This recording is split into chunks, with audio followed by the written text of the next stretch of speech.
ஒரு வருத்தத்திற்குரிய பதிவு என்னன்னா, திமுக தலைமையில் 21 கூட்டணி கட்சிகள் தேர்தலை எதிர்கொண்டாங்க. பொதுவாக தேர்தல் முடிஞ்ச உடனே கூட்டணிங்கிறது அந்தந்த தலைமையும் அந்தந்த கட்சியும் முடிவு செய்யக்கூடிய இடத்துல அவங்களுக்கான ஜனநாயக கடமை இருக்கு. எந்த கட்சியும் திமுகவுக்கு அடிமை சாசனத்தை எழுதிய கட்சி கிடையாது. இத்தனை நாள் திமுக கட்சி ஒவ்வொரு கட்சியும் அடிமை சாசனத்துடன் எழுதின ஒரு வரலாறு தான் பார்த்துருப்போம். அப்படி இருக்கும் பொழுது அண்ணன் திரு ராஜா அண்ணன் ஒரு முன்னாள் ஒன்றிய அமைச்சராக இருந்தவர். அப்புறம் அவருடைய பதிவு கூட்ட அண்ணன் திருமாவளவனையும் விசிக தோழர்களையும் பார்த்து திமுக தலைவரும் திரு உதயநிதி அவர்களும் நாங்கள் ஏன் தோற்றோம் என்ற ஒரு ஆராய்ச்சி செய்யறதுக்கு 36 பேர் அப்பாயின்மெண்ட் பண்ணியிருக்காங்க. இன்னும் அவங்களுக்கு புரியல ஏன் தோத்தோன்னு. அரசியல்ல ஒரு கட்சியையும் ஒரு தலைவரை தாக்கும் பொழுது ஒரு பெண்ணுடைய உறவை அடிப்படையாக வைத்து எப்பொழுதும் ஒரு பெண்ணை நோக்கிய ஒரு விமர்சனத்தை உருவாக்கிட்டே இருப்பாங்க. அப்படி திரு ராஜா அண்ணன் அவர்கள் வாயில சொல்ல முடியாத அளவிற்கு தலித் சகோதரர்கள் மட்டுமல்ல, ஒட்டுமொத்த தமிழ்நாட்டு மக்களும் மதிக்கக்கூடிய கொள்கை தலைவராக இருக்கக்கூடிய அண்ணன் திருமாவளவன் அவர்களை பார்த்து ஒரு பதிவை பதிவு பண்ணாரு.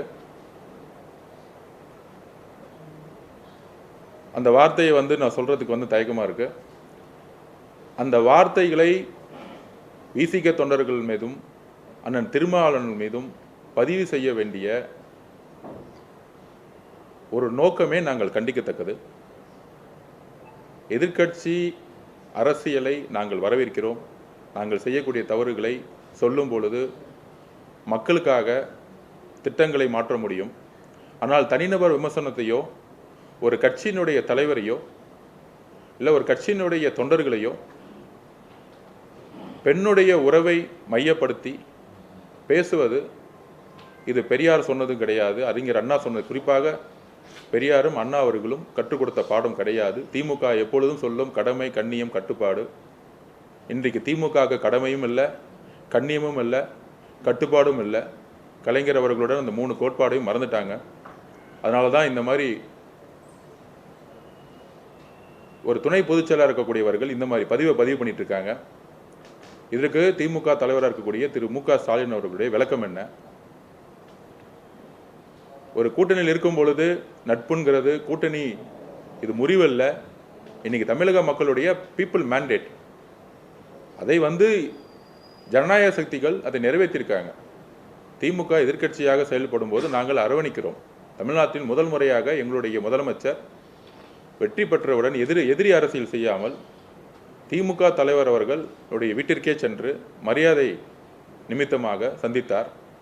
இந்த ஜனநாயக பண்பு தமிழக வெற்றி கழகத்திற்கும் புதிதாக தோன்றிய எங்களுக்கும் இருக்கிறது.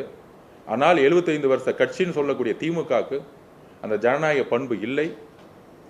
திரு அண்ணன் ராஜா அவர்களுடைய அந்த ட்வீட்டை நாங்கள் கண்டிக்கிறோம். அதற்கு பயங்கரமான மன்னிப்பு தமிழக மக்கள் மீதும் விசிக தலைவர் அண்ணன் திருமாவளவன் மீதும் அவர்கிட்ட மன்னிப்பு கேட்கணுங்கிறது எங்களுடைய கோரிக்கை. மேடம் கனிமொழி மேடம் எப்பொழுதுமே குரல் கொடுப்பாங்க. ஆனால் திமுகவில் தன்னுடைய சக தோழராகக்கூடிய துணை பொதுச்செயலாளர்கள் பெண்ணையினுடைய உறவை வைத்து பேசக்கூடிய அந்த வார்த்தைகளுக்கு கண்டனம் தெரிவிக்கணும்னு நாங்கள் கேட்டுக்கிறோம். இந்த மாதிரி சொற்களை சோசியல் மீடியாலையும் ஒரு பெண்ணை நோக்கி விமர்சனம் வரும்பொழுது கண்டிப்பாக காவல்துறையை கம்ப்ளைண்ட் பண்ணும்பொழுது நடவடிக்கை எடுக்கணும்னு நாங்கள் சொல்லியிருக்கிறோம். ஏனால் இந்த அரசை உருவாக்கியது பெண்கள். எந்த பெண்கள் மீதும் சோசியல் மீடியாலேயோ இல்லை அரசியல் ரீதியானையோ ஒரு தாக்குதல் ஏற்பட்டால் கடுமையாக சட்டம் ஒழுங்கை நிலைநாட்ட பெண்களுடைய பாதுகாப்பையும் மாண்பையும் உறுதி செய்ய நாங்கள் காவல்துறையை நாங்கள் கேட்டுக்கொண்டிருக்கிறோம். அதுக்கப்புறம் திமுக தலைவர் கனிமொழி மேடம் நேற்று ஒரு ட்வீட் பண்ணியிருந்தாங்க. நாங்கள் அவர்கள் மீது எப்பயுமே மரியாதை வச்சுருக்கோம். தமிழ் தாய் வாழ்த்தை பற்றி சொல்லியிருந்தாங்க. இதை நாங்கள்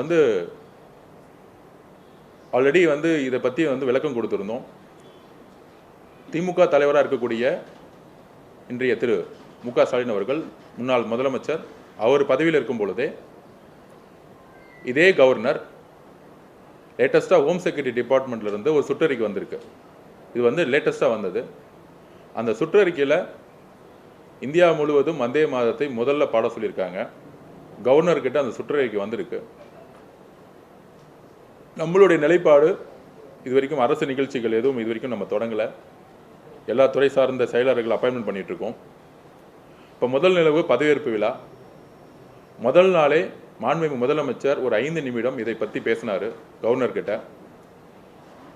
எங்களுடைய கட்சி பேரே தமிழக வெற்றி கழகம், தமிழுக்கு தான் எப்பொழுதும் முன்னுரிமை, அதனால் வந்து தமிழ் தாய் வாழ்த்தை முதல்ல வந்து நீங்கள் வந்து பாடணும்னு சொன்னார்.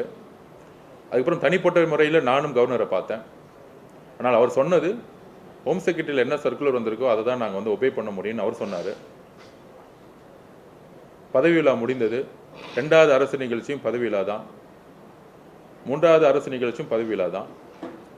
இதற்கு முன்பே திரு மு.க. ஸ்டாலின் அவர்கள், திமுக தலைவர் மு.க. ஸ்டாலின் அவர்கள் முன்னாள் முதலமைச்சராக இருக்கும்போது பொறுப்பில் இருக்கும் பொழுது சென்னை உயர்நீதிமன்றத்தில் பதவியேற்கும் பொழுது, நீதிபதி பதவியேற்கும் பொழுது இதே நடைமுறையை கவர்னர் வந்து கடைபிடித்தார்.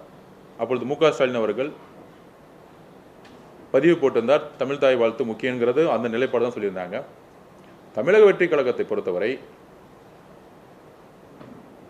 மாநில சுயாட்சி கொள்கையில் நாங்கள் உறுதியாக இருக்கிறோம். பேரறிஞர் அண்ணா என்ன கூறினாரோ, தமிழ் தாய் வாழ்த்து பாடாமல் இருப்பது மாநில சுயாட்சிக்கு எதிராக எழுப்பிய குரல் என்கிறதை நாங்கள் பதிவு செய்கிறோம். கண்டிப்பாக சட்ட வல்லுநர்களுடன் நாங்கள் வந்து அதை பற்றி டிஸ்கஷன் நடந்துகிட்டு இருக்கு. இந்த சுற்றறிக்கைக்கு எதிராக கோர்ட்டுக்கு போக முடியுமா அப்படிங்கிற ஒரு விஷயத்தை நாங்கள் டிஸ்கஷன் பண்ணிட்டு இருக்கோம். கவர்னரிடம் நாங்கள் வந்து 2-3 தாட்டி பேசி பார்த்தோம். அவரை பொறுத்தவரையும் ராஜ்பவனில் கவர்னருடைய தலைமையில் நடக்கக்கூடிய நிகழ்ச்சிகள் எல்லாத்துலேயும் ஹோம் மினிஸ்டருடைய சர்க்குலர் தான் நான் ஃபாலோ பண்ணுவேங்கிறது அவர் நிலைப்பாடு எடுத்துட்டாரு.